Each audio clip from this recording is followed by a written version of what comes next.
Robert Bruce was a king of Scotland. He fought several times to regain his country's freedom against the King Edward I of England.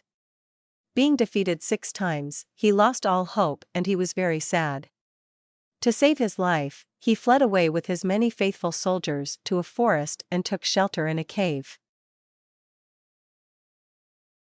Being defeated many times, he was disappointed.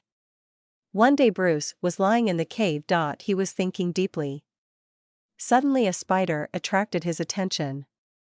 The spider was trying hard to reach the ceiling of the cave. But it fell down again and again.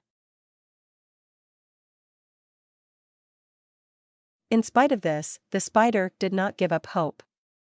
On the 7th attempt, it succeeded. Bruce saw the spider's hard work.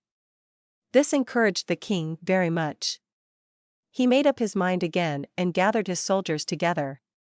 Along with his army, he attacked his enemies. The enemies, England, courted defeat. Thus Bruce regained his kingdom and secured the independence of Scotland. Moral of the story: from this story, we learn that perseverance is the key to success, or failure is the pillar of success.